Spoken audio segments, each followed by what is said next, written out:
ونكمل مع بعض المراجعة العامة والنهائية لجزئية التاريخ مع سؤال ما النتائج المترتبة عنه. ده سؤال من ضمن أسئلة الامتحان، وارد إنه يجي حاجة زي كده. السؤال بيقول رقم 1: ما النتائج المترتبة على مؤتمر سان ريمو 1920؟ مؤتمر سان ريمو 1920 أعطى حق الانتداب على فلسطين، أي إنه يجعل فلسطين دولة لإسرائيل، أو تكون دولة إسرائيل موطن لفلسطين. السؤال الثاني بيقول لي ما النتائج المترتبة على عقد معاهدة 1936 بالنسبة للحالة الاقتصادية في مصر؟ السؤال ده حلو جدا وسؤال امتحانات، وده بيكمل بيه الجزء الأولاني أو الترم الأول. فالسؤال ده ممكن يجي لي فإجابته مباشرة هقول إن معاهدة 1936 من نتائجها جعلت مصر ميدانا للحرب العالمية الثانية، وإن بريطانيا استغلت كل موارد مصر الاقتصادية وأدت إلى حالة من الفقر الشديد جدا جدا جدا، بسبب إن بريطانيا استغلت كل مواردها لخدمتها ولخدمة مصالحها وخدمة جنودها في الحرب العالمية الثانية. ما النتائج المترتبة على توقيع اتفاقية أوسلو عام 1993؟ اتفاقية أوسلو 1993 دي كانت ما بين جبهة التحرر الفلسطينية وبين إسرائيل، وكان من نتائجها إن أصبح لفلسطين مجلس تشريعي منتخب، أصبح لفلسطين شرطة لتوفير الأمن والأمان والسلام في دولة فلسطين. رقم 3: وجود لفلسطين حكومة انتقالية مؤقتة، طبعا بالإضافة إلى أن إسرائيل وفلسطين تناقش بعض الأوضاع وبعض المشكلات زي القدس واللاجئين والحدود والمستوطنات والتعاون وغيرها. طيب، ما النتائج المترتبة على التطبيق غير السليم لسياسة الخصخصة في مصر قبل ثورة 25 يناير 2011؟ هرد أقول طبعا أدت إلى تدهور اقتصادي في مصر، مما أدى إلى قيام ثورة 25 يناير 2011. يعني من السؤال بطلع الإجابة. ما النتائج المترتبة على وقوف مصر إلى جانب سوريا عام 1967؟ وقفت مصر إلى جانب سوريا عام 1967 طبقا لاتفاقية الدفاع المشترك اللي بدأت سنة 1958 وانتهت بعد كده في 1961، وإن مصر كانت واقفة بجانب سوريا في هذه وقوف بجنبها تطبيق لفكرة الدفاع المشترك. السؤال بيقول لي ما النتائج المترتبة على معركة رأس العش؟ نتائج ترتبت على معركة رأس العش أنها منعت القوات الإسرائيلية من دخول منطقة بور فؤاد إلى شبه جزيرة سيناء. السؤال بيقول لي ما النتائج المترتبة على العمليات العسكرية التي قام بها سلاح الطيران والمدفعية أثناء حرب أكتوبر 1973؟ طبعا العمليات العسكرية اللي قام بها سلاح الطيران نقول كده النتائج اللي ترتبت عليها مهدت برضو إلى دخول أو عبور قناة السويس وخط بارليف وتحتهم خط بارليف. مهدت إلى عبور قناة السويس بالمدفعية المشاة وتحتهم خط بارليف. ما النتائج المترتبة على إحالة قضية طابة إلى هيئة التحكيم الدولي؟ نكتب كده إن جاءت قرار هيئة التحكيم الدولي بأن تصبح طابة منطقة أو تابعة للسيادة المصرية. النتائج ترتبت على توقيع اتفاقية الجلاء بين مصر وبريطانيا أكتوبر 1954، ترتب عليها خروج القوات البريطانية من مصر عام 1956 ميلادي. النتائج ترتبت على ظاهرة الإقطاع وسوء توزيع ملكية الأراضي الزراعية قبل ثورة يوليو 1952، أدت إلى تدهور الحالة الاجتماعية في مصر وزيادة الفوارق ما بين الطبقات وسيطرة فئة قليلة على مساحة كبيرة من الأرض الزراعية، مما أدى إلى قيام ثورة 23 يوليو 1952. ما النتائج المترتبة على الهجوم الإسرائيلي المفاجئ على المطارات المصرية في 5 يونيو 1967؟ طبعا أدت إلى هزيمة العرب في 5 يونيو 1967، واعتبرت أنه يوم نكسة بالنسبة للعرب، خاصة أن إسرائيل استولت على شبه جزيرة سيناء في مصر، الضفة الغربية لنهر الأردن، هضبة الجولان في سوريا، ثم الفلسطين كلها. ما النتائج المترتبة على عدوان 5 يونيو 1967 على الجبهة المصرية؟ هي نفس إجابة السؤال اللي فات. بقول فيه إن إسرائيل استولت على شبه جزيرة سيناء في مصر والضفة الغربية لنهر الأردن، بالإضافة إلى فلسطين كلها، بالإضافة إلى طبعا هضبة الجولان في سوريا. ما النتائج المترتبة على ثورة 25 يناير 2011؟ كلنا عارفين إن الثورة لما قامت أدت إلى طبعا تخلي الرئيس مبارك عن الحكم، وترك إدارة شؤون البلاد للقوات المسلحة، ونجحت الثورة في تحقيق أهدافها. دي من ضمن نتائج ثورة 25 يناير. طب ما النتائج المترتبة على مبادرة الرئيس السادات لزيارة إسرائيل عام 1977؟ هنكتب كده: إنهاء الصراع العربي الإسرائيلي عن طريق طرح مبادرة وفكرة السلام. ما النتائج المترتبة على إنشاء مشروع السد العالي وإنجازات عام 1971؟ من إنشاء مشروع السد العالي من نتائجه حمى مصر من خطر الفيضان، وقام بتوليد الطاقة الكهربائية وزيادة مساحة الأراضي الزراعية. ما النتائج المترتبة على ثورة يوليو 1952 في المجال السياسي؟ هنتكلم عن دور ثورة 23 يوليو في المجال السياسي، وكم منها: 1. إلغاء الأحزاب السياسية. 2. إلغاء دستور عام 1923. 3. إلغاء الملكية وإعلان الجمهورية. رقم 4. إضافة توقيع اتفاقية الجلاء بين مصر وبريطانيا 1954. 5. جلاء القوات البريطانية عن مصر 1956. في نفس العام برضو تأميم شركة قناة السويس 1956. طيب، ما النتائج المترتبة على حرب فلسطين 1948؟ هنقول كده إن اتهزم العرب في حرب فلسطين 1948، بالإضافة إن إسرائيل استولت على فلسطين ما عدا قطاع غزة تحت إدارة مصرية، والضفة الغربية لنهر الأردن، والقدس أصبحت منطقة دولية. ما النتائج المترتبة على توقيع معاهدة السلام في 26 مارس 1976؟ طبعا هنقول: رفع العلم المصري على شبه جزيرة سيناء ما عدا منطقة طابة، أو خروج إسرائيل من شبه جزيرة سيناء ورفع العلم المصري ما عدا منطقة طابة.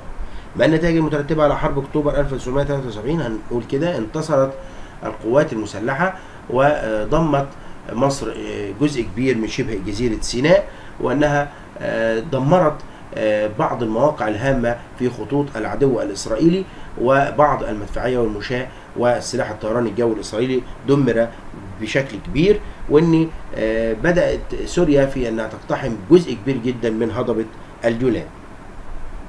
ما النتائج المترتبة على العدوان الثلاثي على مصر عام 1956؟ النتائج ترتبت على العدوان الثلاثي هنقول: 1. انسحبت إسرائيل من شبه جزيرة سيناء عام 1957. انسحبت القوات الإنجليزية والفرنسية عام 1956. عرف العالم العربي أن إسرائيل تمثل خطر على العالم العربي ككل، لذا بدأت فكرة اتفاقية الدفاع المشترك ما بين مصر وسوريا اللي بدأت من 1958 وانتهت عام 1961. السؤال الثاني بيقول: ما النتائج المترتبة على توقيع السلام وحل الصراع العربي الإسرائيلي؟ طبعا هنتكلم هنا عن الأهداف اللي حققتها الدول العربية ومصر من تحقيق السلام. نقول: 1. الاستقرار الداخلي. 2. دفع عجلة التنمية. 3. تنشيط حركة السياحة. 4. زيادة العملات الأجنبية. 5. زيادة الموارد الاقتصادية بالنسبة لهذه الدول العربية وخاصة مصر. ما النتائج المترتبة على إصدار قانون الإصلاح الزراعي عام 1952؟ صدر قانون الإصلاح الزراعي، وكان من ضمن نتائجه ان هو قضى على الاقطاع وقام بتحديد ملكيه الاراضي الزراعيه في البدايه ل 200 فدان، ثم صدر قانون اخر بان ال 200 فدان يصبحوا 50 فدان. يعني فكره القانون انه قضى على فكره الاقطاع وبدا يوزع الاراضي الزراعيه على الفلاحين او على المصريين. طيب، ما النتائج المترتبه على حادث 4 فبراير 1942؟ ده سؤال مرتبط برضه بالترم الاولاني، ولكن عندي جزء منه في الترم الثاني. طبعا النتائج ترتبت على حادث 4 فبراير 42 ان تم تعيين مصطفى النحاس كرئيس الوزراء. نفتكر تاني مع بعض ان حادث 4 فبراير ان محاصره الدبابات الانجليزيه او البريطانيه لقصر عابدين لاجبار الملك فاروق على تعيين مصطفى النحاس وانه يخضع لسلطتهم، وبالفعل صدر الملك فاروق قرار بتعيين مصطفى النحاس رئيسا للحكومه او رئيس الوزراء في ذلك الوقت. طيب، عندي ده كان بالنسبه لسؤال ما النتائج. ممكن هنا يجيب لي سؤال مباشر ويقول لي: ما الدروس المستفاده من حرب اكتوبر عام 1973؟ الدروس المستفاده من حرب اكتوبر عام 1973 ان انتصار مصر في حرب اكتوبر انهت فكره اللا حرب ولا سلم بين مصر واسرائيل. اكدت على ان منطق القوه لا يمنع سلام. من الدروس المستفاده برضو انها بدات تعمل من ضمن نتائجها تقويض اسس العقيده القتاليه لاسرائيل، هدم فكره الامن الاسرائيلي بتحطيمها خط بارليف، بان اسرائيل كانت بتقول انها اقوى جهاز واقوى جهاز امني في العالم، وخاصه لما هي عملت خط بارليف. طبعا أثرت هذه الحرب في الدول المحبة للسلام، وخاصة بالنسبة لإسرائيل في كل من قارة أفريقيا وآسيا. يعني كل الدول اللي موجودة في قارة أفريقيا وآسيا بدأت توجه نوع من الكره شوية ناحية إسرائيل، لأنها من ضمن الدول التي لا تعرف السلام.